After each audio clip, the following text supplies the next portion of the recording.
Right now in the UK, something unusual is happening. For decades, London was the place everyone moved to. If you were young, ambitious, trying to build a life, there wasn't really a debate. You went to London. That was the move. That was where the jobs were. The money. The energy. The opportunity. And people accepted the trade-offs. Tiny flats. Long commutes. High rent. Constant pressure. Because it felt worth it. It felt like if you could survive London, you were moving forward. But now? More and more young people are doing something that would have sounded crazy 10 or 15 years ago. They're leaving. Not just for a break. Not just temporarily. They're actually choosing to build their lives somewhere else. And it's not a small shift. It's becoming a pattern. A quiet one. But a very real one. So the obvious question is, what changed? Because cities like London don't just lose young people for no reason. Something has to break. And when you look closely, a few things clearly have. The first one is obvious. The cost. London has always been expensive. That's not new. What is new is how extreme it's become. Rent alone is enough to completely reshape someone's life. For many young professionals, a huge portion of their income disappears the moment they pay for housing. Not savings. Not investing. Just existing in the city. And then everything else stacks on top. Transport costs. Food. Going out. Even basic daily living. It all adds up. So you end up with a strange situation. People earning what should be good money, but still feeling stuck. Still sharing flats into their late 20s or even 30s. Still unable to buy anything.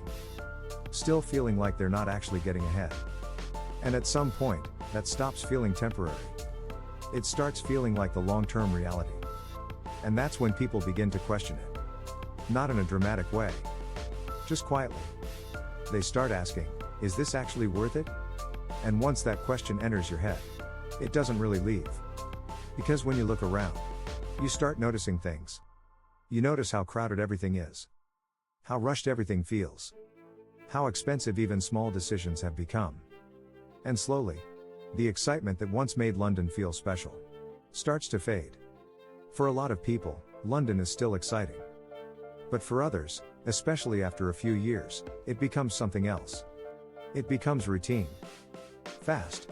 But tiring. Busy. But not always fulfilling. And when the cost of living is high, but your quality of life doesn't match it, that gap becomes impossible to ignore. You start comparing. Not just with other people, but with other places. And that's where things start to shift. Because for a long time, London didn't really have competition. Other UK cities existed, but they didn't feel like real alternatives. They felt smaller. Slower. Less important.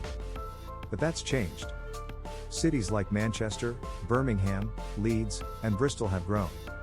Not just slightly, but significantly. Better jobs. Better infrastructure. Better lifestyle options. And most importantly, better value. You might earn a bit less than London, but you keep more of it. You can afford your own place sooner. You have more space. Less pressure. Shorter commutes.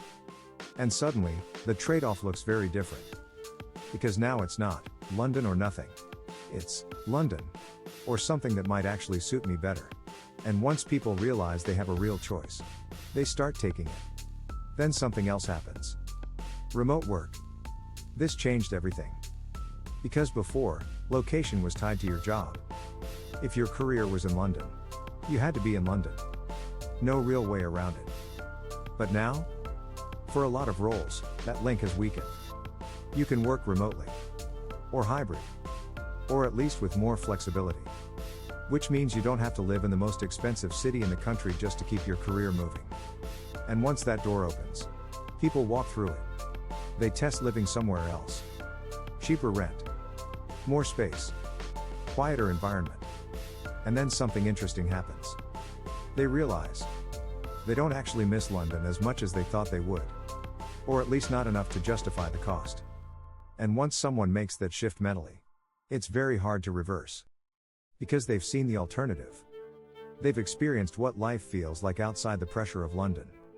And for many, it feels better. Not more exciting. Not more intense.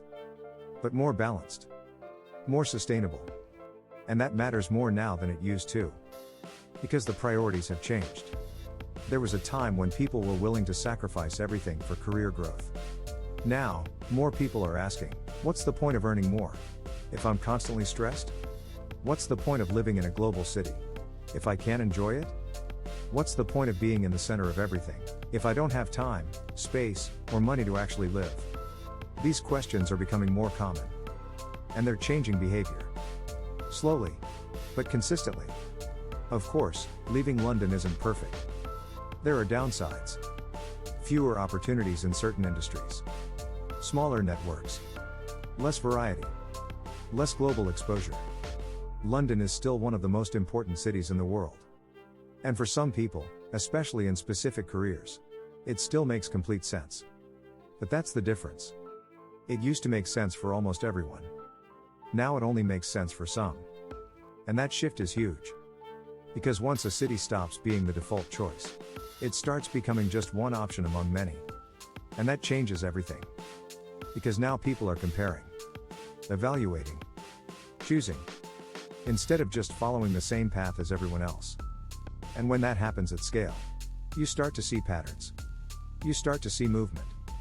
You start to see cities rise, while others plateau. That doesn't mean London is declining. Far from it. It's still powerful. Still influential. Still full of opportunity. But it might not grow in the same way it used to. Instead of pulling everyone in, it may become more selective. More focused. A city for certain lifestyles. Certain income levels. Certain industries. And at the same time, other cities continue growing.